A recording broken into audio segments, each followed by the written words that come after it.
Hi, everyone. Thanks for agreeing to conduct a Portrait of a Graduate rubric experiment. I want to just walk you through the template so you understand what we're looking for in terms of the documentation process to better understand how our rubrics work in our school community.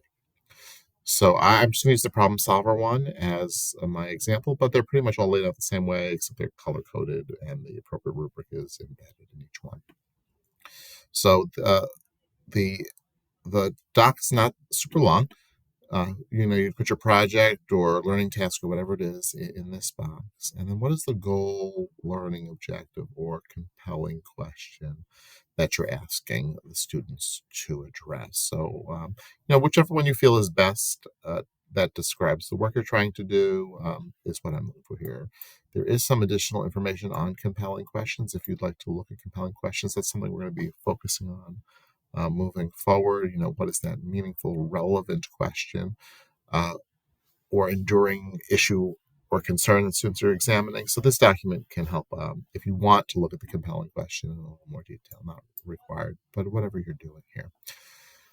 Then I'd like you to estimate the rigor level of the assessment you're giving to the students to do. And we're going to use the Marzano taxonomy for that. And you'll see here it says level of difficulty, select one from column 1 and one from column 2. So when you click on the Marzano taxonomy link, what you'll see in terms of the rigor analysis, that's done in these first two columns here. So the level of difficulty, there are four levels of level of difficulty: retrieval, comprehension, analysis, and knowledge utilization. So look at what the descriptors are and see which one best represents the work you're doing. So first you do kind of this global listing of what you think it is. And then once you do that, you move into which process you think you're best going to be able to address. And you might be examining or assessing multiple processes in a learning task. So just pick the one that works best. And just because it is termed something doesn't necessarily mean that's what it is. Take a look at what the descriptions are and look at the verbs, because I think that will help clarify what level on the taxonomy you are addressing. So first column here, second column here.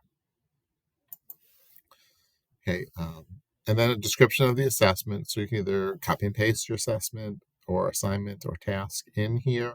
Um, then or you could link it, or however you want to do it, just so we have a reference. If you are linking something, please make sure that any work you link is put in a folder that is shared. And that's actually my recommendation in these processes. Like if you're doing a rubric experiment, create a folder on your Google Drive that's called rubric assessment and share the folder. That way, anything you dump into the folder will automatically be appropriately shared back to me. And that'll make things easier overall, because then there's only one place we need to look, and then we're not like back and forth trying to share documents. Okay. On each one, you'll find the rubric here as it appears on the hard copy version that is referred to in the initial document. And really, all I'm looking for is there any feedback? Do the indicators do what you say? Do what the assignment is suggesting? Is there any language issues, or did something apply? Did not something apply? This is an experiment. We're not looking for perfection in this process.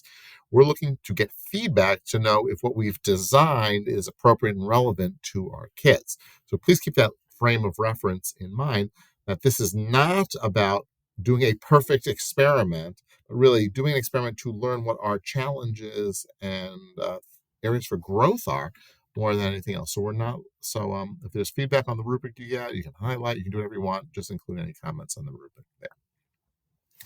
And then I'd like you to do a side-by-side comparison of student work and what score did sample 1 get, what score did sample 2 get. Either provide a link of the student work, or just, again, copy and paste the link in side by side, so we can take a look at what the student work is, what you scored it, and then we'll do a little comparison back and forth. That way we just have a side by side. And then there's just some reflection and analysis questions. 1 to 3 sentences is fine. If you want to do more of that, you're more than welcome to. Like, what were your challenges? I observed, what were the outcomes of what you did in your experiment? And what did you learn from the process? It's really what I'm interested in more than anything else. And if you want something else to share, I did leave an optional box in here. So So add that as appropriate. And I hope this helps explain what we're trying to do here with our experiment.